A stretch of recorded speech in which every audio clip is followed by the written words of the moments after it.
يعتذرون إليكم إذا رجعتم إليهم قل لا تعتذروا لن نؤمن لكم قد نبأنا الله من أخباركم وسيرى الله عملكم ورسوله ثم تردون إلى عالم الغيب والشهادة فينبئكم بما كنتم تعملون. سيحلفون بالله لكم إذا انقلبتم إليهم لتعرضوا عنهم فأعرضوا عنهم إنهم رجس ومأواهم جهنم جزاء بما كانوا يكسبون. يحلفون لكم لترضوا عنهم فإن ترضوا عنهم فإن الله لا يرضى عن القوم الفاسقين. الأعراب أشد كفرا ونفاقا وأجدر ألا يعلموا حدود ما أنزل الله على رسوله والله عليم حكيم. ومن الأعراب من يتخذ ما ينفق مغرما ويتربص بكم الدوائر عليهم دائرة السوء والله سميع عليم. ومن الأعراب من يؤمن بالله واليوم الآخر ويتخذ ما ينفق قربات عند الله وصلوات الرسول ألا إنها قربة لهم سيدخلهم الله في رحمته إن الله غفور رحيم. والسابقون الأولون من المهاجرين والأنصار والذين اتبعوهم بإحسان رضي الله عنهم ورضوا عنه وأعد لهم جنات تجري تحتها الأنهار خالدين فيها أبدا ذلك الفوز العظيم. وممن حولكم من الأعراب منافقون ومن أهل المدينة مردوا على النفاق لا تعلمهم نحن نعلمهم سنعذبهم مرتين ثم يردون إلى عذاب عظيم. وآخرون اعترفوا بذنوبهم خلطوا عملا صالحا وآخر سيئا عسى الله أن يتوب عليهم إن الله غفور رحيم. خذ من أموالهم صدقة تطهرهم وتزكيهم بها وصل عليهم إن صلاتك سكن لهم والله سميع عليم. ألم يعلموا أن الله هو يقبل التوبة عن عباده ويأخذ الصدقات وأن الله هو التواب الرحيم. وقل اعملوا فسيرى الله عملكم ورسوله والمؤمنون وستردون إلى عالم الغيب والشهادة فينبئكم بما كنتم تعملون. وآخرون مرجون لأمر الله إما يعذبهم وإما يتوب عليهم والله عليم حكيم. والذين اتخذوا مسجدا ضرارا وكفرا وتفريقا بين المؤمنين وإرصادا لمن حارب الله ورسوله من قبل وليحلفن إن أردنا إلا الحسنى والله يشهد إنهم لكاذبون.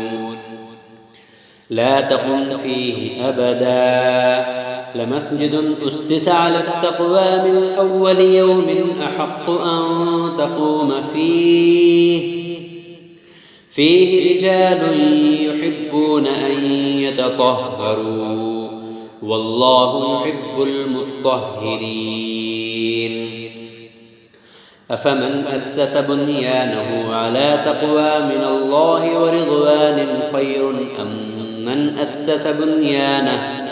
خير أم من أسس بنيانه على شفا جرف هار فانهار به في نار جهنم والله لا يهدي القوم الظالمين لا يزال بنيانهم الذي بنوا ريبة في قلوبهم إلا أن تقطع قلوبهم والله عليم حكيم إن الله اشترى من المؤمنين أنفسهم وأموالهم بأن لهم الجنة يقاتلون في سبيل الله فيقتلون ويقتلون وعدا عليه حقا في التوراة والإنجيل والقرآن ومن أوفى بعهده من الله فاستبشروا ببيعكم الذي بايعتم به وذلك هو الفوز العظيم التائبون العابدون الحامدون السائحون الراكعون الساجدون آمرون بالمعروف والناهون عن المنكر والحافظون لحدود الله وبشر المؤمنين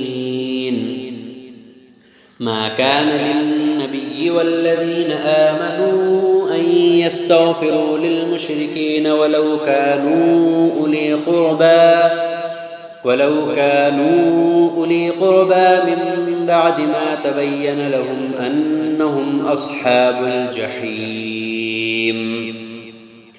وما كان استغفار إبراهيم لأبيه إلا عن موعدة وعدها إياه فلما تبين له أنه عدو لله تبرأ منه إن إبراهيم لأواه حليم وما كان الله ليضل قوما بعد إذ هداهم حتى يبين لهم ما يتقون إن الله بكل شيء عليم إن الله له ملك السماوات والأرض يحيي ويميت وما لكم من دون الله من ولي ولا نصير لقد تاب الله على النبي والمهاجرين والأنصار الذين اتبعوه في ساعة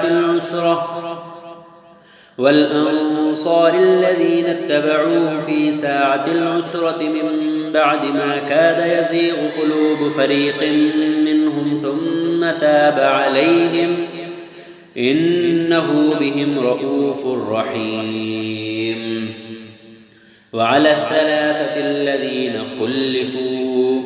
حتى إذا ضاقت عليهم الأرض بما رحبت وضاقت عليهم أنفسهم وظنوا أن لا ملجأ من الله إلا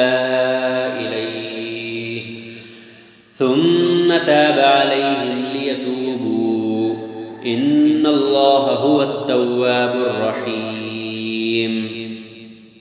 يا أيها الذين آمنوا اتقوا الله وكونوا مع الصادقين ما كان لأهل المدينة ومن حولهم من الأعراب أن يتخلفوا عن رسول الله ولا يرغبوا بأنفسهم عن نفسه ذلك بأنهم لا يصيبهم ظمأ ولا نصب ولا مخمصة في سبيل الله ولا يطؤون موطئا يغيظ الكفار ولا ينالون من عدو نيلا إلا كتب لهم به عمل صالح إن الله لا يضيع أجر المحسنين ولا ينفقون نفقة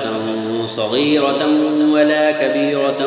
ولا يقطعون واديا إلا كتب لهم ليجزيهم الله أحسن أحسن ما كانوا يعملون. وما كان المؤمنون لينفروا كافة فلولا نفر من كل فرقة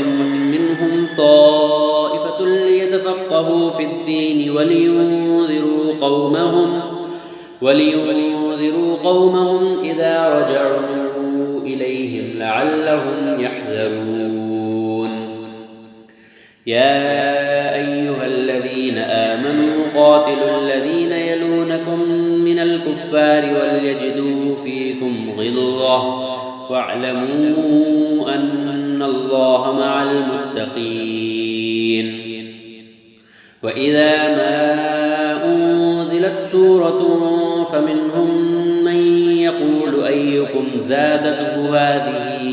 إيمانا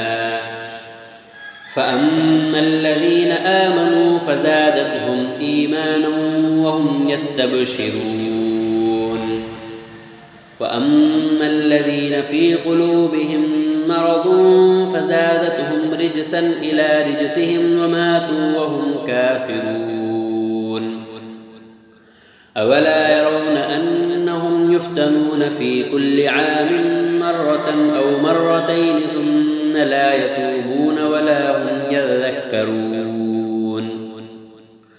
وإذا ما أنزلت سورة نظر بعضهم إلى بعض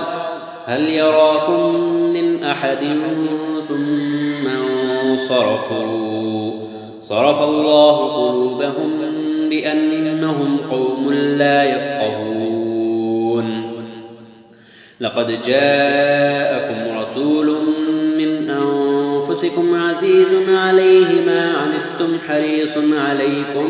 بالمؤمنين رؤوف رحيم. فإن تولوا فقل حسبي الله لا إله إلا هو عليه توكلت وهو رب العرش العظيم. بسم الله الرحمن الرحيم. ألف لام را تلك آيات الكتاب الحكيم. أكان للناس عجبا أن أوحينا إلى رجل منهم أن أنذر الناس وبشر الذين آمنوا أن لهم قدم صدق عند ربهم. قال الكافرون إن هذا لساحر مبين. إن ربكم الله الذي خلق السماوات والأرض في 6 أيام ثم استوى على العرش يدبر الأمر ما من شفيع إلا من بعد إذنه ذلكم الله ربكم فاعبدوه أفلا تذكرون. إليه مرجعكم جميعا وعد الله حقا إنه يبدأ الخلق ثم يعيده ليجزي الذين آمنوا وعملوا الصالحات بالقسط والذين كفروا لهم شراب من حميم وعذاب أليم بما كانوا يكفرون. هو الذي جعل الشمس ضياء والقمر نورا وقدره منازل لتعلموا عدد السنين والحساب. ما خلق الله ذلك إلا بالحق يفصل الآيات لقوم يعلمون. إن في اختلاف الليل والنهار وما خلق الله في السماوات والأرض لآيات لقوم يتقون. إن الذين لا يرجون لقاءنا ورضوا بالحياة الدنيا واطمأنوا بها والذين هم عن آياتنا غافلون أولئك مأواهم النار بما كانوا يكسبون. إن الذين آمنوا وعملوا الصالحات يهديهم ربهم بإيمانهم تجري من تحتهم الأنهار في جنات النعيم دعواهم فيها سبحانك اللهم وتحيتهم فيها سلام وآخر دعواهم أن الحمد لله رب العالمين. ولو يعجل الله للناس الشر استعجالهم بالخير لقضي إليهم أجلهم فنذر الذين لا يرجون لقاءنا في طغيانهم يعمهون. وإذا مس الإنسان الضر دعانا لجنبه أو قاعدا أو قائما فلما كشفنا عنه ضره مر كأن لم يدعنا إلى ضر مسه كذلك زين للمسرفين ما كانوا يعملون. ولقد أهلكنا القرون من قبلكم لما ظلموا وجاءتهم رسلهم بالبينات وما كانوا ليؤمنوا كذلك نجزي القوم المجرمين.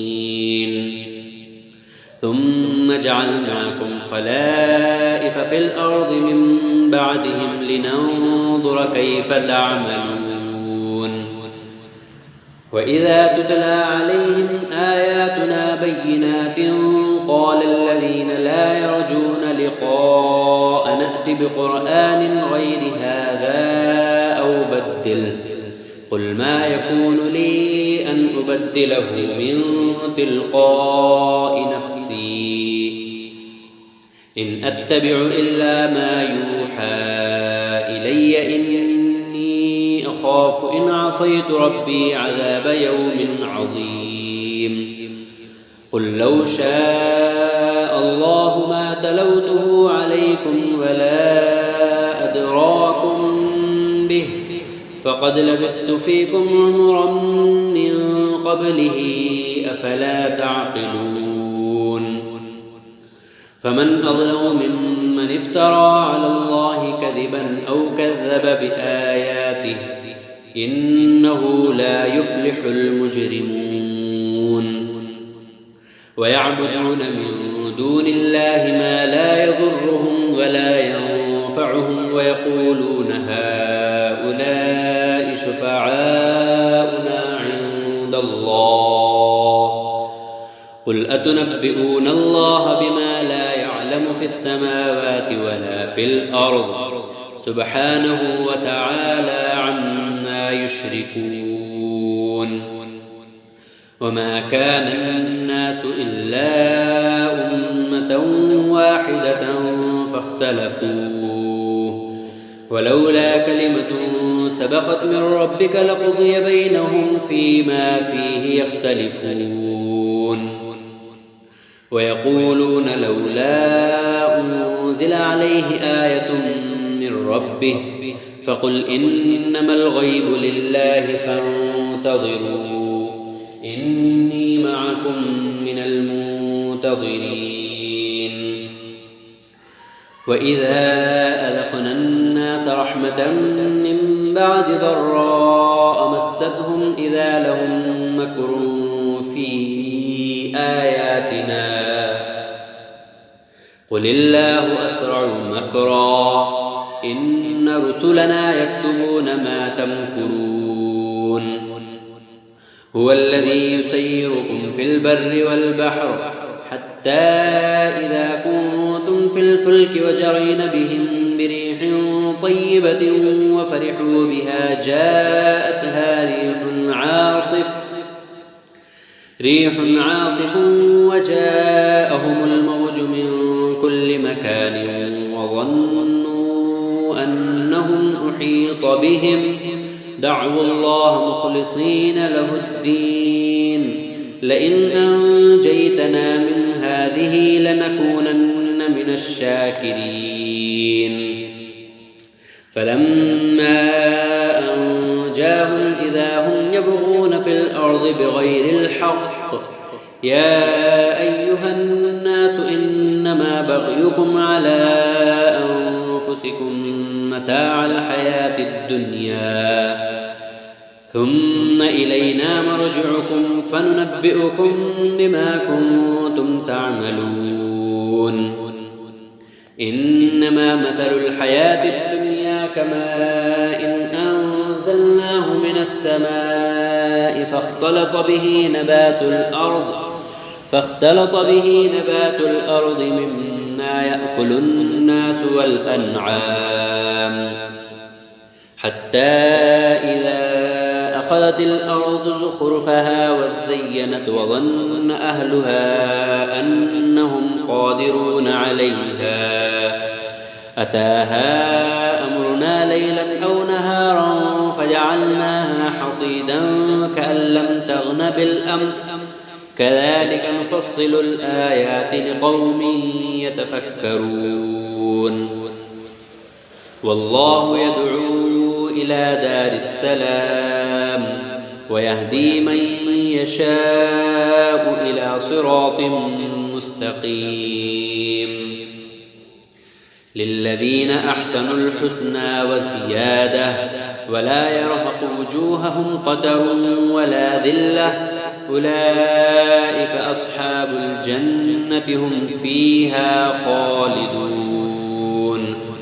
والذين كسبوا السيئات جزاء سيئة بمثلها وترهقهم ذلة ما لهم من الله من عاصم كأنما أغشيت وجوههم قطعا من الليل مظلما أولئك أصحاب النار هم فيها خالدون ويوم نحشرهم جميعا ثم نقول للذين أشركوا مكانكم أنتم وشركاؤكم فزيلنا بينهم وقال شركاؤهم ما كنتم إيانا تعبدون فكفى بالله شهيدا بيننا وبينكم إن كنا عن عبادتكم لغافلين هنالك تبلو كل نفس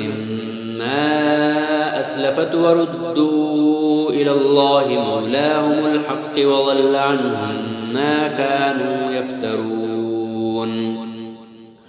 قل من يرزقكم من السماء والأرض أم من يملك السمع والأبصار ومن يخرج الحي من الميت ويخرج الميت من الحي ومن يدبر الأمر فسيقولون الله فقل أفلا تتقون فذلكم الله ربكم الحق فماذا بعد الحق إلا الضلال فأنى تصرفون كذلك حقت كلمة ربك على الذين فسقوا أنهم لا يؤمنون قل هل من شركائكم من يبدأ الخلق ثم يعيده قل الله يبدأ الخلق ثم يعيده فأنى تؤفكون قل هل من شركائكم من يهدي إلى الحق قل الله يهدي للحق أفمن يهدي إلى الحق أحق أن يتبع أم من لا يهدي إلا أن يهدى فما لكم كيف تحكمون وما يتبع أكثرهم إلا ظنا إن الظن لا يغني من الحق شيئا إن الله عليم بما يفعلون وما كان هذا القرآن أن يفترى من دون الله ولكن تصديق الذي بين يديه وتفصيل الكتاب لا ريب فيه من رب العالمين أم يقولون افتراه قل فأتوا بسورة مثله وادعوا من استطعتم من دون الله إن كنتم صادقين بل كذبوا بما لم يحيطوا بعلمه ولما يأتهم تأويله كذلك كذب الذين من قبلهم فانظر كيف كان عاقبة الظالمين ومنهم من يؤمن به ومنهم من لا يؤمن به وربك أعلم بالمفسدين وإن كذبوك فقل لي عملي ولكم عملكم أنتم بريئون مما أعمل وأنا بريء مما تعملون ومنهم من يستمعون إليك أفأنت تسمع الصم ولو كانوا لا يعقلون ومنهم من ينظر إليك أفأنت تهدي العمي ولو كانوا لا يبصرون إن الله لا يظلم الناس شيئا ولكن الناس أنفسهم يظلمون ويوم يحشرهم كأن لم يلبثوا إلا ساعة من النهار يتعارفون بينهم قد خسر الذين كذبوا بلقاء الله وما كانوا مهتدين وإما نرينك بعض الذي نعدهم أو نتوفينك فإلينا مرجعهم ثم الله شهيد على ما يفعلون ولكل أمة رسول فإذا جاء رسولهم قضي بينهم بالقسط وهم لا يظلمون ويقولون متى هذا الوعد إن كنتم صادقين قل لا أملك لنفسي ضرا ولا نفعا إلا ما شاء الله لكل أمة أجل إذا جاء أجلهم فلا يستأخرون ساعة ولا يستقدمون قل أرأيتم إن أتاكم عذابه بياتا أو نهارا ماذا يستعجل منه المجرمون أثم إذا ما وقع آمنتم به الآن وقد كنتم به تستعجلون ثم قيل للذين ظلموا ذوقوا عذاب الخلد هل تجزون إلا بما كنتم تكسبون ويستنبئونك أحق هو قل إي وربي إنه لحق وما أنتم بمعجزين ولو أن لكل نفس ظلمت ما في الأرض لافتدت به وأسروا الندامة لما رأوا العذاب وقضي بينهم بالقسط وهم لا يظلمون ألا إن لله ما في السماوات والأرض ألا إن وعد الله حق ولكن أكثرهم لا يعلمون هو يحيي ويميت وإليه ترجعون يا أيها الناس قد جاءتكم موعظة من ربكم وشفاء لما في الصدور وهدى ورحمة للمؤمنين قل بفضل الله وبرحمته فبذلك فليفرحوا هو خير مما يجمعون قل أرأيتم ما أنزل الله لكم من رزق فجعلتم منه حراما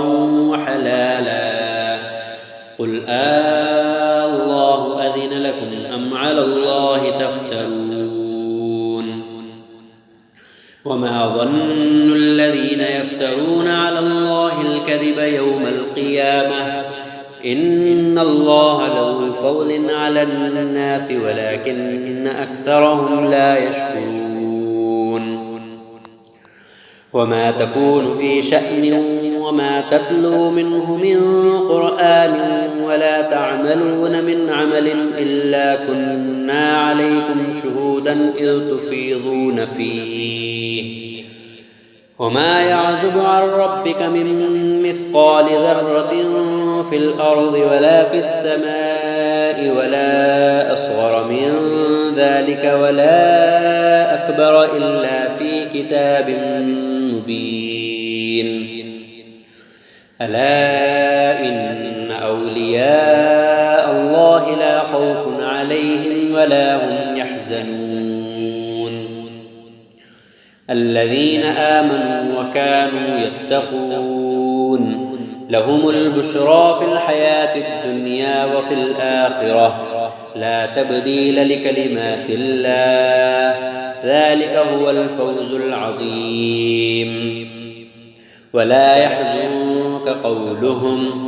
إن العزة لله جميعا هو السميع العليم ألا إن لله من في السماوات ومن في الأرض وما يتبع الذين يدعون من دون الله شركاء إن يتبعون إلا الظن وإن هم إلا يخرصون هو الذي جعل لكم الليل لتسكنوا فيه والنهار مبصرا إن في ذلك لآيات لقوم يسمعون قالوا اتخذ الله ولدا سبحانه هو الغني له ما في السماوات وما في الأرض إن عندكم من سلطان بهذا أتقولون على الله ما لا تعلمون قل إن الذين يفترون على الله الكذب لا يفلحون متاع في الدنيا ثم إلينا مرجعهم ثم نذيقهم العذاب الشديد بما كانوا يكفرون واتل عليهم نبأ نوح إذ قال لقومه يا قوم إن كان كبر عليكم مقامي وتذكيري بآيات الله فعلى الله توكلت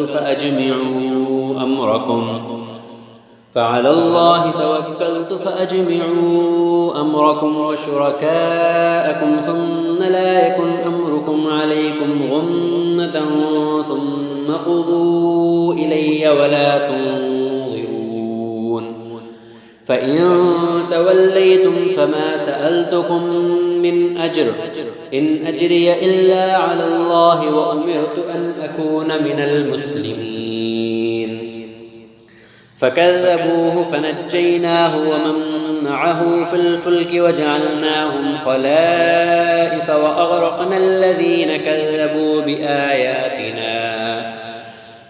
فانظر كيف كان عاقبة المنذرين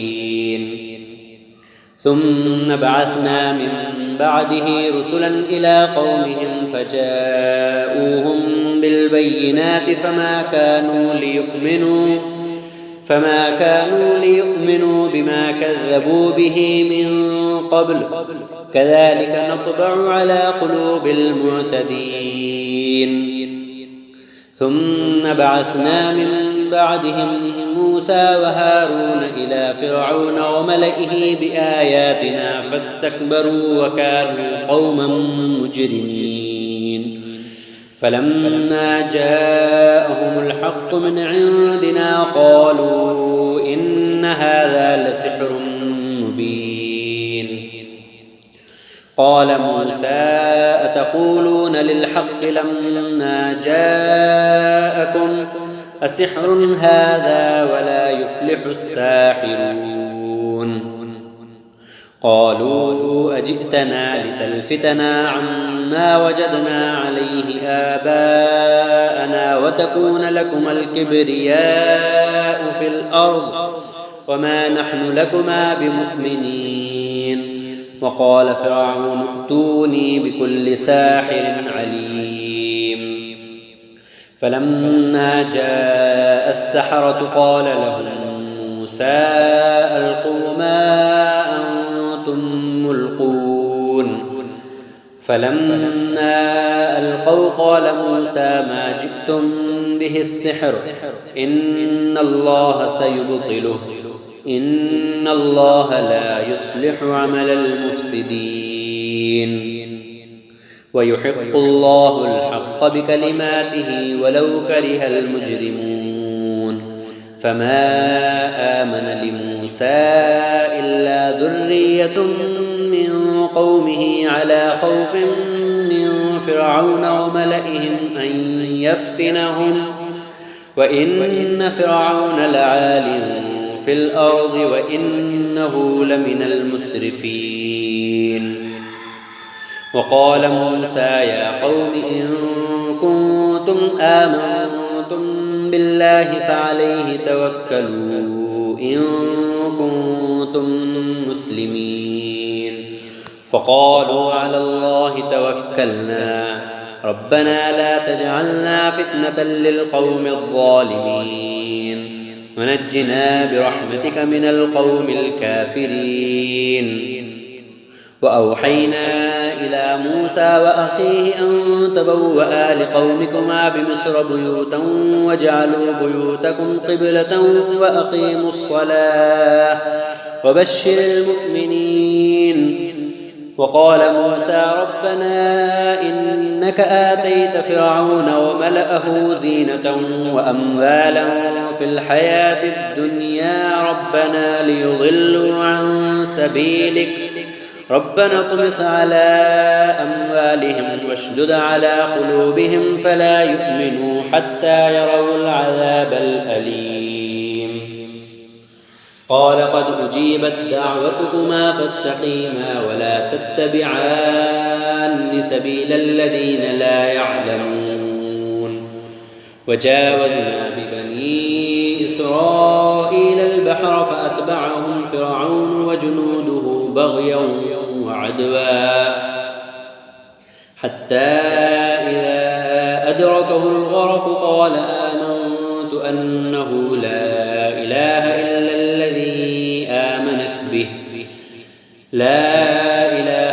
الذي آمنت به بنو إسرائيل وأنا من المسلمين. الآن وقد عصيت قبل وكنت من المفسدين فاليوم ننجيك ببدنك لتكون لمن خلفك آية وإن كثيرا من الناس عن آياتنا لغافلون. ولقد بوأنا بني إسرائيل مبوأ صدق ورزقناهم من الطيبات فما اختلفوا حتى جاءهم العلم إن ربك يقضي بينهم يوم القيامة فيما كانوا فيه يختلفون. فإن كنت في شك مما أنزلنا إليك فاسأل الذين يقرؤون الكتاب من قبلك لقد جاءك الحق من ربك فلا تكونن من الممترين ولا تكونن من الذين كذبوا بآيات الله فتكون من الخاسرين. إن الذين حقت عليهم كلمة ربك لا يؤمنون ولو جاءتهم كل آية حتى يروا العذاب الأليم. فلولا كانت قرية آمنت فنفعها إيمانها إلا قوم يونس لما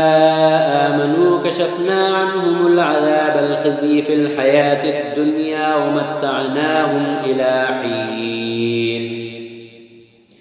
ولو شاء ربك لآمن من في الأرض كلهم جميعا أفأنت تكره الناس حتى يكونوا مؤمنين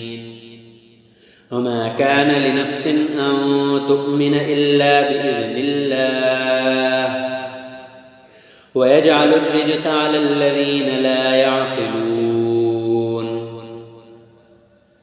قل انظروا ماذا في السماوات والأرض وما تغني الآيات والنذر عن قوم لا يؤمنون فهل ينتظرون إلا مثل أيام الذين خلوا من قبلهم قل فانتظروا إني معكم من المنتظرين ثم ننجي رسلنا والذين آمنوا كذلك حقا علينا ننجي المؤمنين قل يا أيها الناس إن كنتم في شك من ديني فلا أعبد الذين تعبدون من دون الله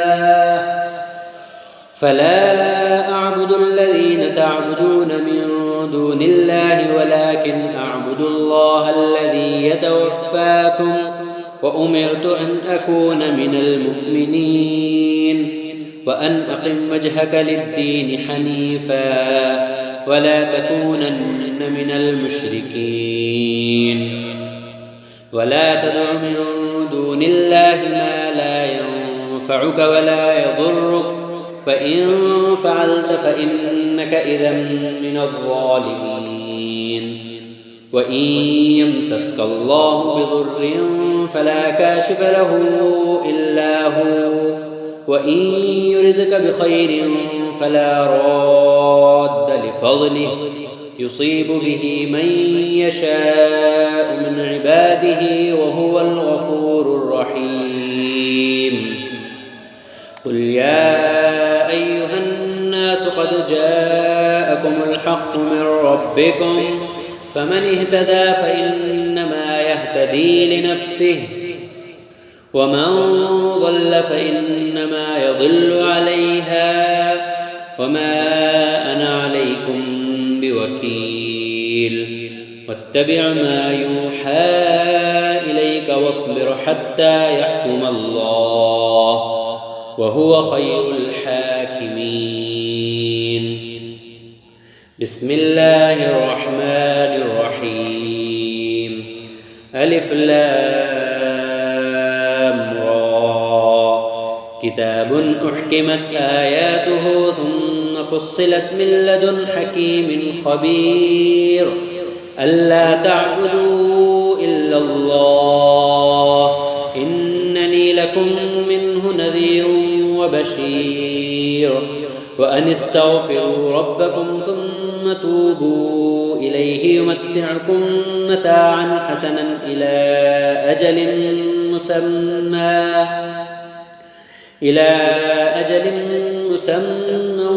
ويؤت كل ذي فضل فضله وإن تولوا فإني أخاف عليكم عذاب يوم كبير إلى الله مرجعكم وهو على كل شيء قدير ألا إنهم يثنون صدورهم ليستخفوا منه ألا حين يستغشون ثيابهم يعلم ما يسرون وما يعلنون إنه عليم بذات الصدور